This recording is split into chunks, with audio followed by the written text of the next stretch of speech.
Et je vous propose de nous incliner dans la prière avant de nous plonger dans la lecture.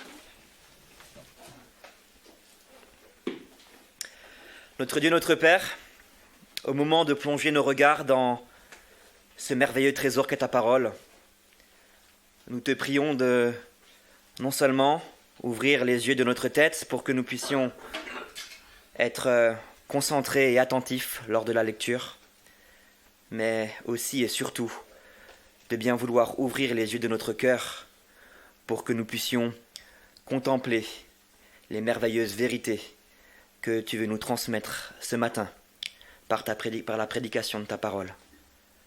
Soit avec Tim, qu'il puisse prêcher avec fidélité, droiture, avec joie, avec zèle, ce qu'il aura à nous dire, que tu puisses, par ton Saint-Esprit, œuvrer dans nos cœurs, Seigneur, que ces vérités puissent nous affermir, édifier ton Église, que ces vérités puissent confondre et convaincre de péché ceux qui en ont besoin, afin, Seigneur, de nous transformer tous, toujours davantage, à l'image, à la stature parfaite de notre Seigneur et notre Sauveur Jésus-Christ, en qui nous te prions. Amen. Amen.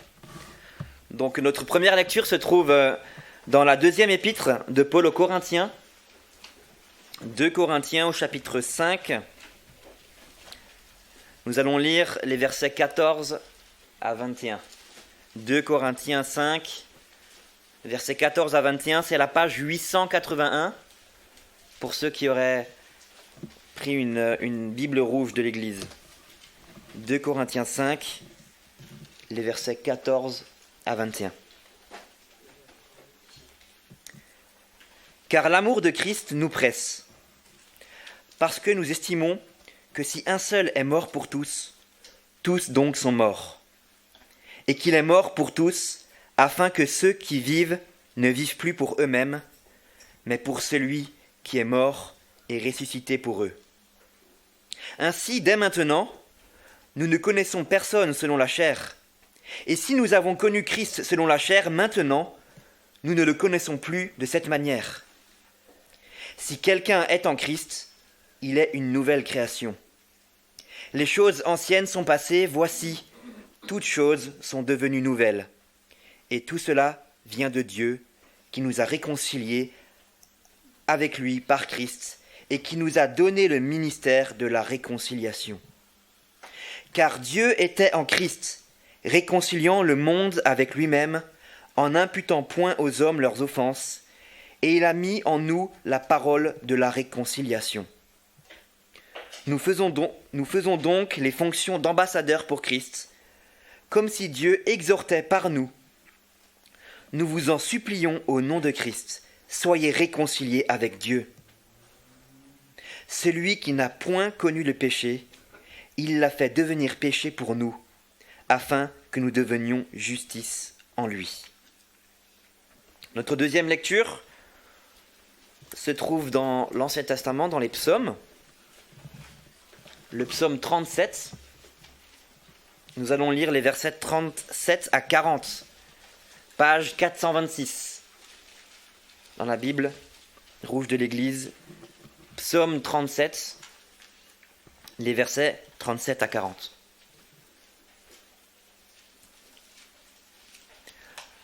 Observe celui qui est intègre et regarde celui qui est droit. Car il y a une postérité pour l'homme de paix. Mais les rebelles sont tous supprimés. La postérité des méchants est retranchée. Le salut des justes vient de l'Éternel. Il est leur protecteur au temps de la détresse. L'Éternel les secourt et les délivre.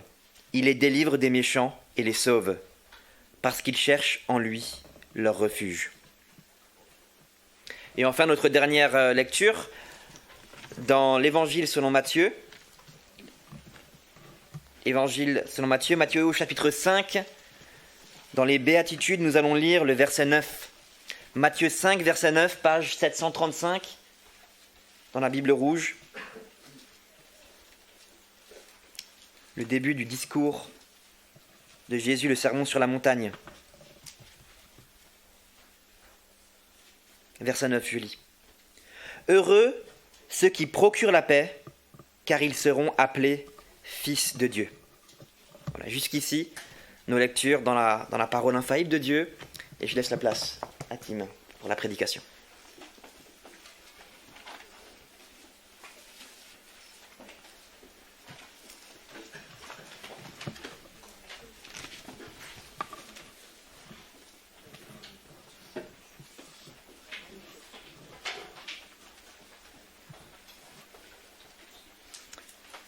Bonjour à chacun, c'est un plaisir d'être... Oh pardon, je dois mettre le... Là c'est bon. Voilà, bonjour à chacun. Je suis venu avec quelque chose à déposer. C'est des salutations de l'église de Neuchâtel. C'est fait maintenant. Je vous ai déposé ces salutations. Et je me réjouis d'être avec vous ce matin, tout particulièrement pour vous parler de ce qui est le centre de la vie chrétienne. Olivier nous a déjà amenés sur ce chemin, donc qui est la rédemption. Mais sans l'œuvre du Saint-Esprit, la Bible est comme un puits sans eau. Et je prie que ce matin, tous ici, nous repartions de ce culte en étant désaltérés.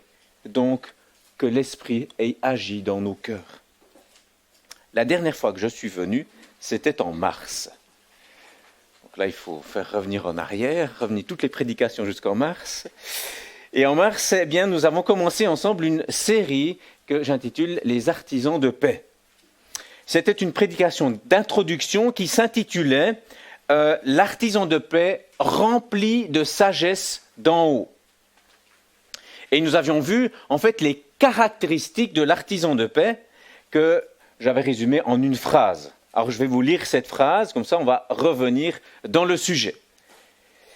L'artisan de paix est rempli de sagesse d'en haut, qui est pure, pacifique, modérée, conciliante, pleine de miséricorde, pleine de bons fruits, sans partialité, sans hypocrisie.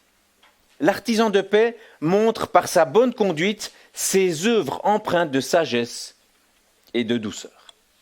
Bon, vous aurez reconnu notre ami Jacques, l'épître de Jacques, qui est à la base de cette phrase. Nous avons cherché à comprendre ce qu'était l'artisan de paix, et nous avons vu 4 raisons bibliques qui nous poussaient à être des artisans de paix, et finalement, je vous avais présenté la main de l'artisan de paix. Sur vos documents, elle est au dos.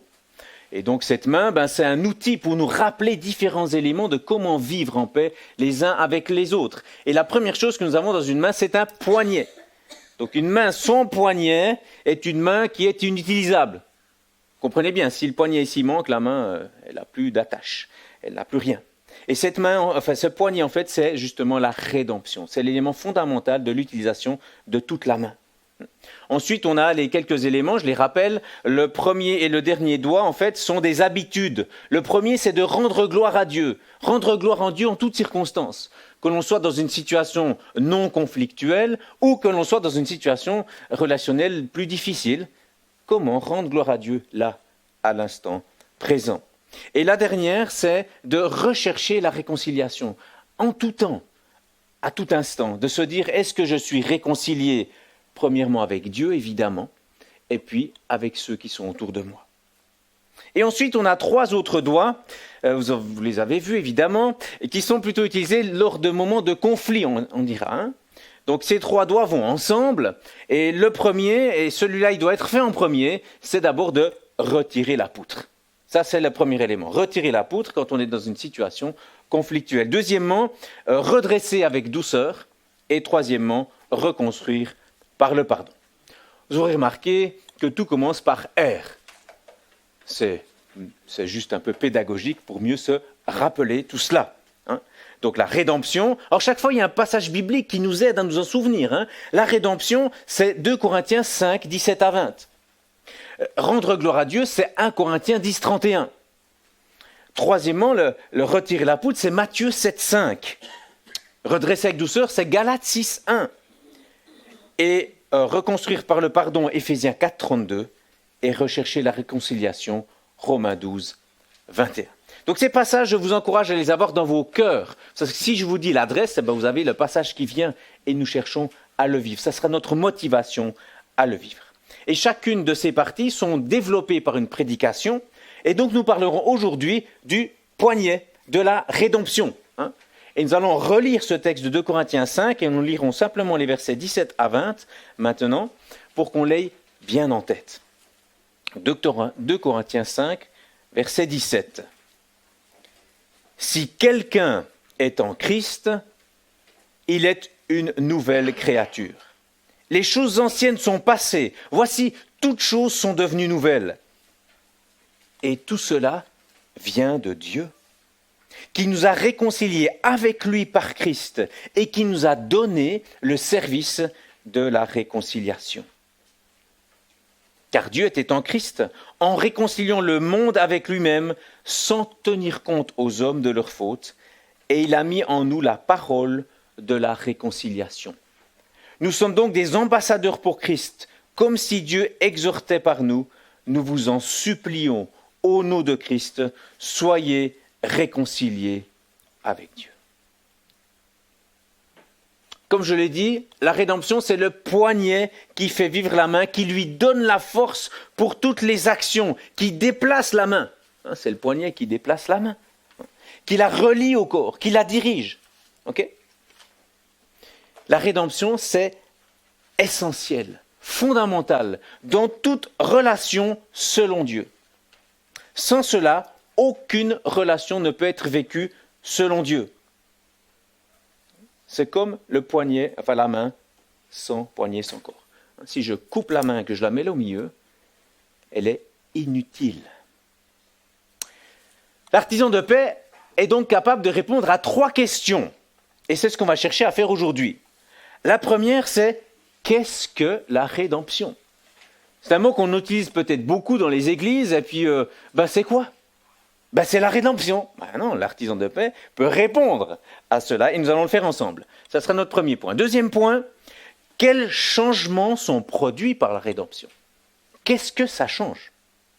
Et troisièmement, quels outils trouve-t-on dans l'atelier de la rédemption ? Puisque nous avons un artisan, il a des outils, un artisan de paix, eh bien il doit trouver l'endroit où il trouve ses outils. C'est ce que nous allons voir ce matin. Voilà les 3 points. Donc, qu'est-ce que la rédemption ? Quels changements sont produits par la rédemption ? Et troisièmement, quels outils trouve-t-on dans l'atelier de la rédemption ? Alors, la rédemption biblique, c'est Dieu qui délivre l'homme de l'esclavage du péché. Voilà, si on résume le tout. Donc, la rédemption biblique, c'est Dieu qui délivre l'homme de l'esclavage du péché. En fait, le terme rédemption vient du latin redemptio, qui veut dire rachat. C'est un rachat. Dieu, le Fils, vient sur terre vivre une vie parfaite. Il donne sa vie pure et sans tache comme prix de rançon pour libérer son peuple esclave du péché. Donc la rédemption, c'est la libération de l'esclavage du péché. Et le péché est la cause directe ou indirecte de tous les dysfonctionnements dans l'univers et plus particulièrement dans nos relations. Le péché est la cause directe ou indirecte de tous les dysfonctionnements dans l'univers et plus particulièrement de nos relations. Donc, afin de vivre en artisan de paix, nous avons besoin d'être libérés de tout ce qui nous empêche de vivre la paix. Tous les péchés qui, en fait, ont un impact sur nos relations, comme par exemple la jalousie, l'envie, la paresse, l'orgueil, l'égoïsme, l'incrédulité, le vol, le mensonge. Je m'arrête là, on peut continuer. On a besoin d'être libéré de ces choses-là pour vivre en artisan de paix. La rédemption biblique, c'est Dieu qui délivre l'homme de l'esclavage du péché. Oui, c'est vrai que nous vivons encore dans un corps de chair, même lorsque nous devenons chrétiens, c'est vrai. Et le péché est encore présent, mais nous ne sommes plus esclaves. Nous ne sommes plus esclaves, dans le sens où il ne peut plus nous manipuler, puisque nous pouvons nous tourner vers notre Rédempteur et nous repentir à chaque fois que nous péchons, parce qu'il a payé le prix de rachat pour nous en libérer. L'évangile, c'est la bonne nouvelle de la rédemption effectuée par Jésus-Christ. La rédemption est au cœur de la Bible, est au cœur de la foi chrétienne. Elle est au cœur de la vie chrétienne, des relations. On va réfléchir à maintenant s'il n'y avait pas la rédemption. Sans la rédemption, il n'est pas possible d'utiliser les outils de l'artisan de paix. Je vais vous le prouver. Premièrement, je reprends j'ai toujours mes 5 points là. Sans rédemption, il nous manque une puissante motivation à rendre gloire à Dieu. Sans rédemption, nous n'avons pas d'assurance d'être pardonnés. Alors, nous ne confessons pas nos fautes, nous ne retirons pas notre poutre. Il n'y a pas d'espoir d'être pardonné. Sans rédemption, nous n'avons aucune motivation à montrer sa faute à quelqu'un, puisqu'il ne peut pas trouver le pardon. En fait, redresser avec douceur ne serait plus un redressement avec douceur, mais un abaissement avec douleur, si vous voulez. Simplement dire, voilà combien c'est faux, sans aucun espoir s'il n'y a pas la rédemption. Sans rédemption, pas de vrai et profond pardon, parce que la justice ne serait pas accomplie. Sans pardon libérateur, pas de reconstruction possible. Sans rédemption, il n'y a aucune motivation à rechercher la réconciliation avec tous, parce que nous n'aurions pas les moyens de les vivre réellement dans des relations profondes. La rédemption, c'est comme la vie dans le corps ou l'essence dans le moteur. La rédemption, c'est le poignet qui relie la main à l'artisan de paix au corps vivant de Jésus-Christ. C'est l'atelier, Jésus-Christ. Donc l'artisan de paix se réjouit donc régulièrement de réfléchir à la rédemption, à ses conséquences, à ses ressources. Et je vous invite parfois à simplement, personnellement ou en famille, à réfléchir déjà qu'est-ce que la rédemption, d'être capable de le dire, et ensuite de réfléchir à quelles sont les conséquences, les bénéfices de l'évangile dans tous les domaines de la vie. Et nous allons d'ailleurs le faire dans notre prochain point que nous commençons maintenant, qui s'intitule « Quels sont les changements que produit la rédemption ?» Alors nous pourrions faire une longue liste. Et je vous encourage à en faire une longue liste. Mais j'ai choisi de vous en présenter 10 ce matin. 10 changements produits par la rédemption. Alors on va procéder comme suit. Je vais vous le donner en vrac. Paf, là, 10 d'un coup, pour qu'on ait déjà un petit peu des choses qui commencent à s'imprimer. Et ensuite, on va les reprendre avec quelques éléments. Simplement, courtement l'explication, et puis ce que ça a comme impact dans nos vies. Bon, vous êtes prêts ? Alors, le premier, c'est un changement de relation avec le Créateur. Donc, la rédemption va avoir pour effet un changement de relation avec le Créateur. Deuxièmement, un changement de statut judiciaire. La rédemption a pour effet un changement de statut judiciaire. Donc, comme je vous l'ai dit, on va l'expliquer courtement tout à l'heure. Troisièmement, cela a pour conséquence un changement de nature. La rédemption, en fait, a pour effet un changement de nature. Quatrièmement, elle a pour conséquence un changement de famille. La rédemption a pour conséquence un changement de famille. Cinquièmement, le changement de réaction face au péché. La rédemption a pour effet un changement de réaction face au péché. Sixièmement, un changement de maître. La rédemption a pour conséquence un changement de maître. Septièmement, un changement de royaume. La rédemption a pour conséquence un changement de royaume. Huitièmement, un changement d'objectif. La rédemption a pour conséquence un changement d'objectif dans nos vies. Neuvièmement, un changement de destinée.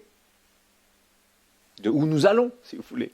Donc la rédemption a une conséquence de changement de destinée. Et dixièmement, la rédemption a un changement de relation avec les créatures. Vous commencez à vous rendre compte que j'en suis qu'au début de la liste. Mais on restera avec les 10 aujourd'hui. Et pour chacun de ces changements, nous allons donc voir la signification, le résultat et l'application. Donc comment le vivre. Et pour les résultats, les applications que j'aimerais voir avec vous, eh bien je vais parler à des personnes qui sont tournées vers Dieu, qui sont transformées par Dieu. Et pour les autres, eh bien je vous invite à venir comprendre la rédemption pour le vivre également. en vous tournant vers Dieu et en saisissant son évangile. Alors à cause du temps limité, et pour vous donner uniquement l'essentiel, j'ai choisi de vous donner tous ces éléments sans les références bibliques, mais je les ai sur mes notes, donc si quelqu'un les veut, je lui donne. Donc c'est simplement une question de temps. Mais pour ces 10 changements, évidemment, nous nous appuyons sur la parole de Dieu. Et je vous encourage à garder votre Bible ouverte dans 2 Corinthiens 5, puisqu'on a déjà beaucoup d'éléments aussi dans ce texte. Donc, premier changement, le changement de relation avec le Créateur. En fait, cela signifie que le bénéficiaire de la rédemption, donc qui est libéré de l'esclavage du péché, est réconcilié avec Dieu. Il est réconcilié avec Dieu. Ce qui a pour résultat de nous donner un libre accès auprès de lui, un libre accès au trône de la grâce. Ce qui signifie, c'est l'application, que nous n'avons jamais à hésiter à nous approcher de lui. Jamais. Celui qui vit dans cette rédemption que Christ a accomplie ne doit jamais hésiter à s'approcher de lui. Deuxième changement, c'est un changement de statut judiciaire. Donc la signification, c'est que le bénéficiaire de la rédemption n'est plus considéré comme coupable, puisque les péchés ont été portés par Christ, mais juste, puisque la justice de Christ lui est donnée. Donc le résultat, c'est que nous ne sommes sous aucune condamnation. Nous sommes sous aucune condamnation.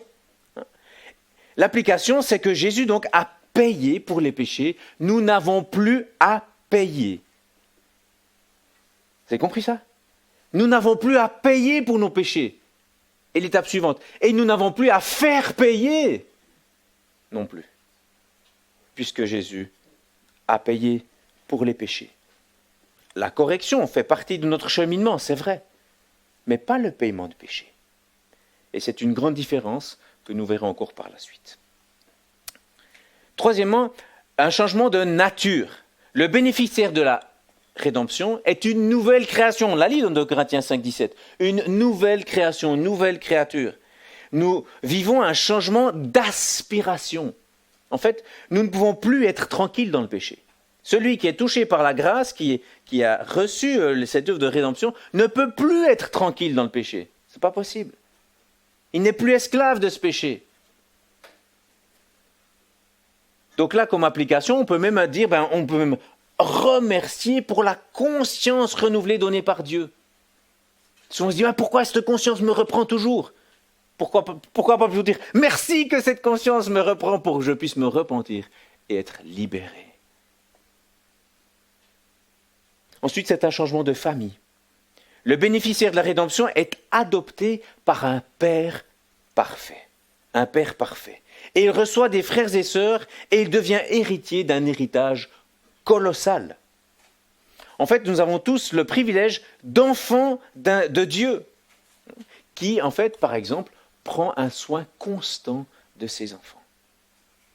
Et au niveau relationnel, il prend un soin constant de nous et de ceux qui sont à côté de nous. Donc, je pourrais dire, n'hésitez jamais à aller prendre conseil auprès de Papa. Papa céleste. Il y a le changement de réaction face au péché. Le bénéficiaire de la rédemption est un converti. Donc, la conversion a deux faces, comme une pièce. Une pièce de monnaie qui n'a qu'une face, elle n'est pas valable. Enfin, vous pouvez essayer, ça ne marche pas. Elle doit avoir les deux faces. Et les deux faces de la conversion sont la repentance et la foi. Bon, c'est un petit rappel, ça, je pense que vous avez déjà entendu ça. La repentance et la foi. Donc, nous comprenons que notre péché est la cause de la mise à mort de Jésus. Et donc, nous nous repentons. C'est pas rien que Christ est mort. Et ça doit nous rappeler, quand on pêche, que c'est grave. Donc nous nous repentons dans nos péchés. Parfois, il y a des larmes. C'est pas grave, c'est bien. Puisqu'en fait, nous le regrettons. Et en même temps, nous croyons que Christ a payé le prix suffisant. Donc là, j'ai une question personnelle. Donc il n'y a pas besoin de répondre à haute voix. Quand vous êtes-vous repenti pour la dernière fois? Alors ça dépend Ça dépend, ça dépend, oui, c'est vrai, ou correspond au dernier péché connu normalement. Puisqu'un chrétien, en fait, n'est pas quelqu'un qui se repent une fois. C'est quelqu'un qui vit, en fait, la repentance et la foi de manière habituelle. Donc il y a un changement de réaction face au péché. Ensuite, un changement de maître. Le bénéficiaire de la rédemption est libéré de l'esclavage du péché. Bon, ça, je crois que j'ai dit 5 fois déjà, on devrait le comprendre maintenant. Alors, comme Christ a payé, nous n'avons plus aucune obligation face au péché. Ou par rapport au maître qui utilise le péché contre nous. Il n'a rien contre nous. Nous appartenons et obéissons à celui qui nous a rachetés.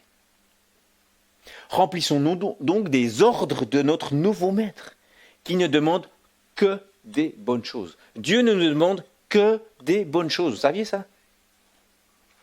Je n'ai pas dit qu'il demande que des choses pour votre confort. Je n'ai pas dit ça.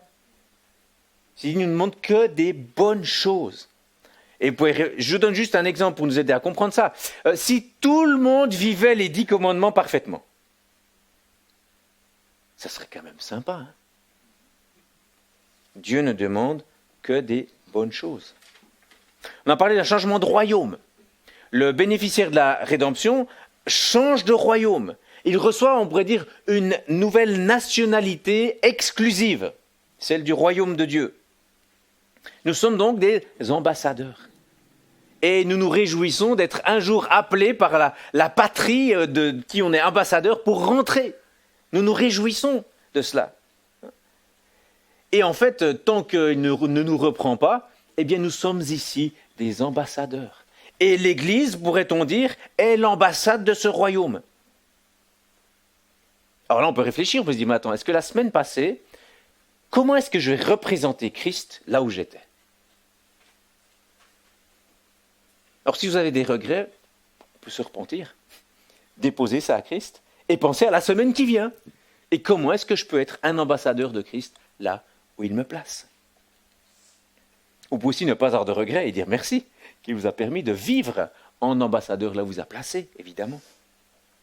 Il y a aussi le changement d'objectif. En fait, le bénéficiaire de la rédemption n'a plus les mêmes objectifs ou les mêmes buts de sa vie. L'argent, le bien-être, la réputation, le pouvoir, la santé, les enfants, la carrière, la perfection personnelle et tout ce qui peut devenir une idole ne sont plus des raisons de vivre de celui qui vit dans la rédemption. En fait, quelles sont les idoles? Comment voir si on a une idole qui prend la place?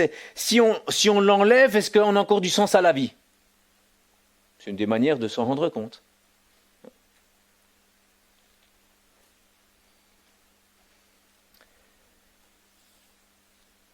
Donc, est-ce que vraiment Dieu est mon bonheur? Est-ce que c'est en lui que je trouve ce dont j'ai besoin? Est-ce que c'est lui qui me motive à poursuivre ma vie, à poursuivre mes relations qui vont bien, à poursuivre les relations qui sont plus défiantes?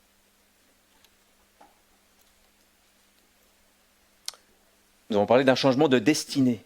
Le bénéficiaire de la rédemption ne va plus à la même place. Notre destinée est dans le ciel, dans ce royaume sans péché, dans la présence de Christ. C'est là que nous allons. Donc il n'y a pas besoin de chercher la gloire sur cette terre. En fait, elle nous attend au ciel. Nous savons, et nous avons déjà une gloire anticipée en Christ, et nous savons que nous allons vivre dans cette gloire. Pas besoin de chercher la gloire sur cette terre. Soyons simplement fidèles à notre roi. Et dernier élément pour cette liste, changement de relation avec la création ou les créatures. Le bénéficiaire de la rédemption considère maintenant toute la création avec le regard du Créateur.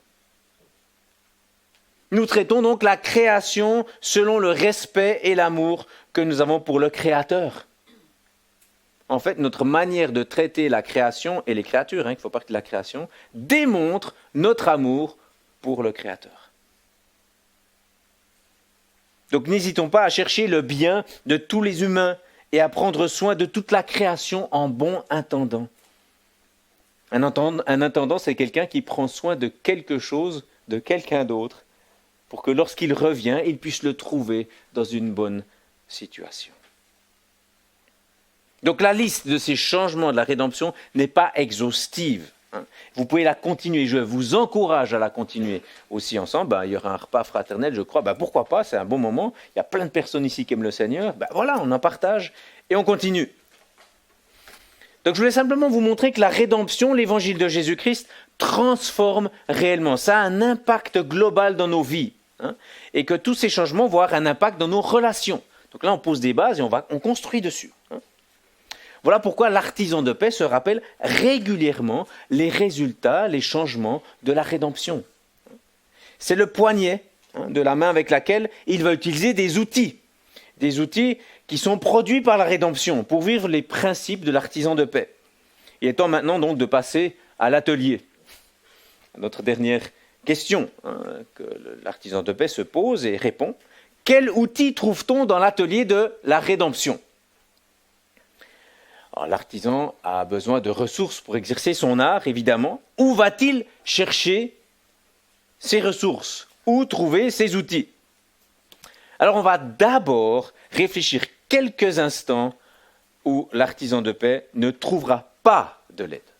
Comme ça, on écarte déjà ces choses. Des fois, il faut écarter les choses pour mieux se centrer sur ce qui est essentiel, afin de ne pas acheter des jouets pour faire du travail professionnel. Alors, où ne pas trouver les ressources ? Eh bien, l'artisan de paix, au contraire de la psychologie moderne, ne va pas chercher en lui-même. L'artisan de paix, au contraire de la psychologie moderne, ne va pas chercher en lui-même, car il sait ce qui se trouve dans le cœur de l'homme livré à lui-même. Car il sait ce qui se trouve dans le cœur de l'homme livré à lui-même. La Bible dit, et là je vous donne juste quelques textes éloquents, il y en a d'autres, mais un premier texte dans Jacques où il est dit « D'où viennent les luttes ? D'où viennent les querelles parmi vous ? Sinon de vos passions qui guerroient dans vos membres. Vous convoitez, vous ne possédez pas, vous êtes meurtriers, envieux, sans rien pouvoir obtenir. Vous avez des querelles et des luttes, et vous ne possédez pas parce que vous ne demandez pas, et vous demandez et vous ne recevez pas parce que vous demandez mal, afin de tout dépenser pour vos passions. » Voilà ce qu'il y a à l'intérieur de l'homme. L'homme livré à lui-même, c'est ses passions qui guide vers le péché. Et Jésus est assez clair aussi avec ses disciples lorsqu'il dit, mais parce qu'il parle de ce qui rentre dans la bouche, ce qui sort de la bouche, ça peut vous rappeler quelque chose dans ces textes, puis il dit, mais c'est ce qui sort de la bouche qui provient du cœur, et c'est ce qui rend l'homme impur. Car c'est du cœur que viennent les mauvaises pensées, meurtres, adultère, prostitution, vol, faux témoignage, blasphème. En fait, Jésus, qui est le créateur, le concepteur de l'humain, et qui connaît exactement le dysfonctionnement que le péché a amené dans le monde, nous indique les mauvais outils qui sont dans le cœur livrés à lui-même. Alors, si vous voulez une liste de ce qui est dans l'homme livré à lui-même, il y en a encore d'autres. Il y en a une autre, par exemple, je les appelle les fruits de la chair avant les fruits de l'esprit. Ce n'est pas tout à fait juste le terme, mais c'est les œuvres de la chair juste avant les fruits de l'esprit. Là, vous voyez tous les mauvais outils à ne pas utiliser si vous voulez être un artisan de paix. Alors, c'est clairement pas en nous-mêmes, c'est clairement pas en lui-même que l'artisan de paix va trouver ces outils que les hommes ont développés en puisant en eux-mêmes pour malheureusement faire le mal. Mais alors, où trouver les ressources ? Donc, si les ressources ne sont pas à l'intérieur de l'homme, ou tout ce qu'il peut inventer lui-même, les ressources doivent donc être extérieures à lui. En fait, elles sont dans l'atelier de la rédemption qui s'appelle Jésus-Christ. En fait, c'est Jésus-Christ, notre lieu, notre atelier, notre lieu où on va trouver nos outils. Si les ressources ne sont pas intérieures à l'homme, ou tout ce qu'il peut inventer lui-même, les ressources doivent être extérieures à lui. Elles sont dans l'atelier de la rédemption qui s'appelle Jésus-Christ.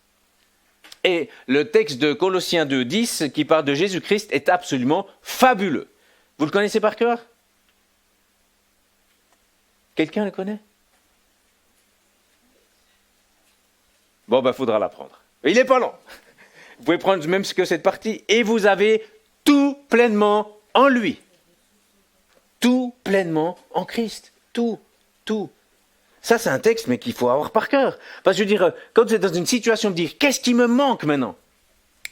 Ben voilà, un texte qu'il est bon d'avoir aussi dans nos cœurs. Nous avons tout pleinement, ok, qu'est-ce que je vais?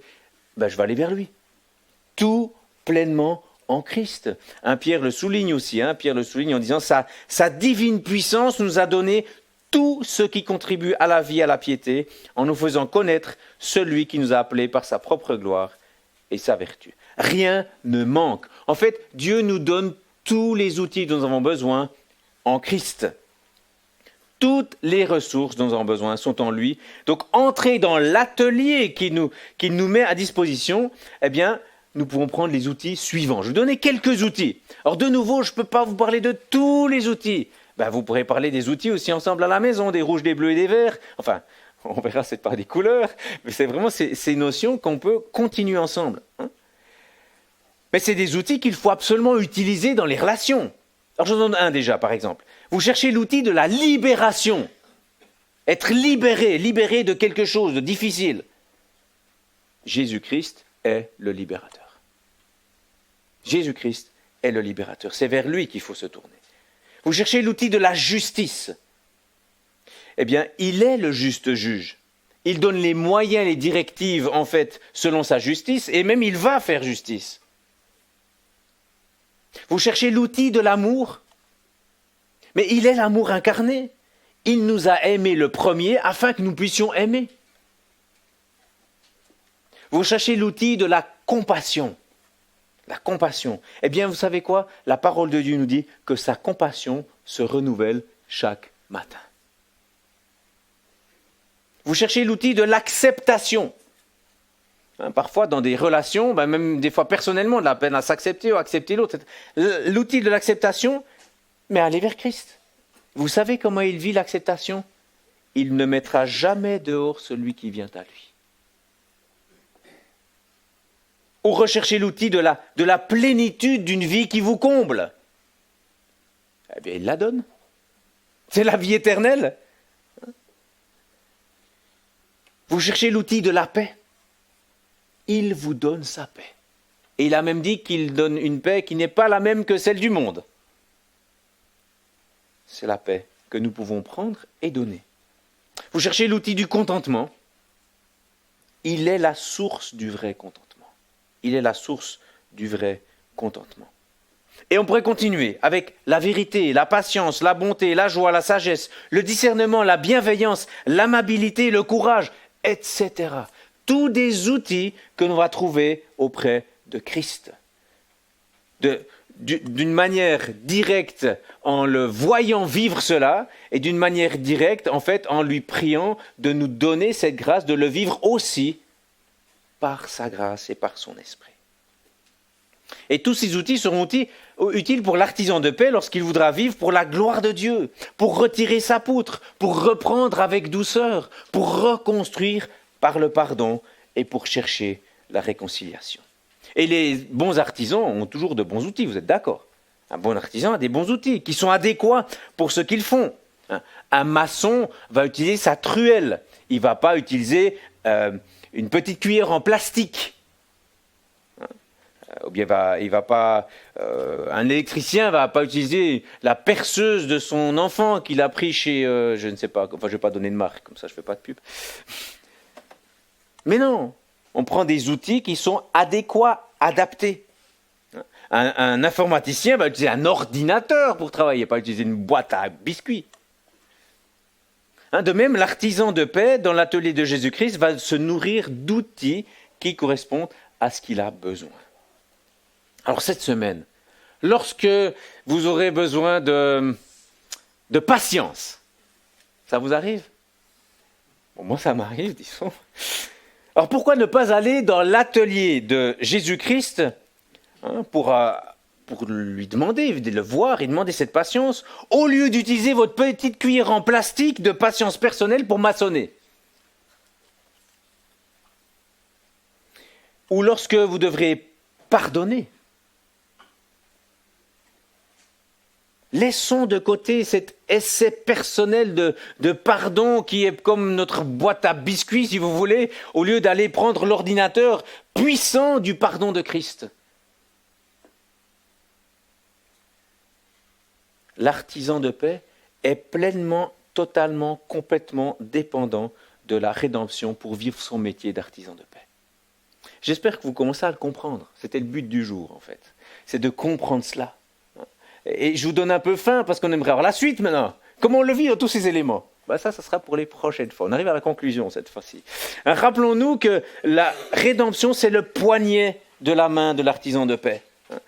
La rédemption, c'est Dieu qui délivre l'homme de l'esclavage du péché. Et combien souvent dans nos relations, si on est complètement esclave dans le péché, combien c'est difficile de gérer après les relations avec les autres. Combien c'est une grâce d'être libéré pour ensuite faire face aux autres en étant tellement humble parce qu'on comprend que nous-mêmes on a tellement besoin de grâce. Enfin voilà, je ne vais pas faire tout le développement, mais comprenez l'idée. La rédemption amène à des changements. On en a vu 10. Vous vous en souvenez? On pourrait continuer, hein? Allez, on les répète juste un petit coup. Changement de relation avec le Créateur. Et pour chacun, vous pouvez faire des relations de qu'est-ce que ça signifie par rapport à mes contacts avec les autres. Hein. Relation avec le Créateur. Changement de statut judiciaire. Parce que j'ai plus besoin de me justifier devant les autres. Je suis justifié en Christ. Enfin bon, j'arrête parce que sinon. Troisièmement, le changement de nature. On n'a plus les mêmes aspirations. Changement de famille. Changement de réaction face au péché. Un peu en train de cacher, il dit, non, moi je ne vais pas de péché. Non, on reconnaît, oui, j'ai péché. Et Christ a payé pour moi. Je me repens. Et il n'y pense plus. On a même déjà entendu ça ce matin. Merci Olivier. Changement de maître. On a un bon maître. Regardons vers lui. Changement de royaume. Nous faisons partie d'un royaume dans lequel nous sommes des ambassadeurs. Changement d'objectif. Changement de destinée et changement de relation avec la création ou les créatures. Donc la rédemption a son atelier qui s'appelle Jésus-Christ, auprès de qui nous pouvons trouver tous les outils nécessaires. Et cette semaine, lorsque vous devrez gérer une relation, rappelez-vous que vous avez des ressources. Non, vous avez toutes les ressources en Jésus-Christ. Et là, je vais vous donner une petite phrase qui résume tout cela et ensuite on va prier. Le fondement sur lequel reposent toutes nos actions dans les relations selon Dieu, donc le fondement sur lequel reposent toutes nos actions dans les relations selon Dieu, c'est la rédemption en Jésus-Christ, le contenu de l'évangile de Jésus-Christ, si vous voulez.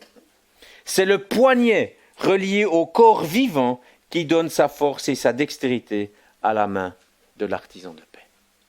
Nous allons prier. Éternel notre Dieu, nous sommes dans une grande reconnaissance de savoir que nous ne sommes plus des esclaves du péché en Jésus-Christ. Oh, c'est vrai, ce péché vient nous embêter encore bien souvent. Mais c'est vrai aussi que tous ces péchés qui viennent nous embêter bien souvent, nous pouvons venir te les déposer. Nous pouvons venir, Seigneur, nous en repentir. Et dans ta grâce, tu nous en libères réellement. Tu nous donnes d'avoir une conscience tranquille.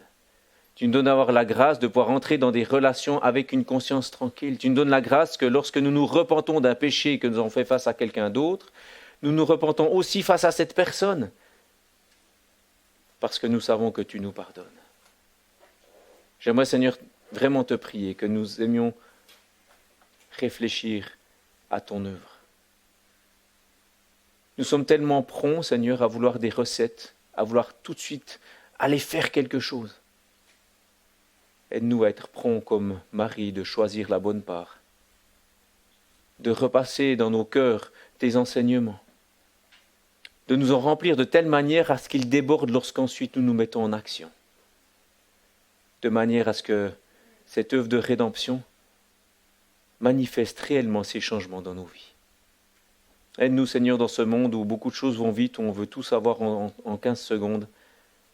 Aide-nous, Seigneur, à nous arrêter, à méditer ta parole, à nous réjouir de tes œuvres, à te glorifier et à t'honorer. Oh, que chacun ici, Seigneur, dans cette communauté puisse être fortifié, béni, et que, Seigneur, nous puissions vivre ici le nom qui est donné à cette Église, que ce soit réellement la maison de l'Évangile.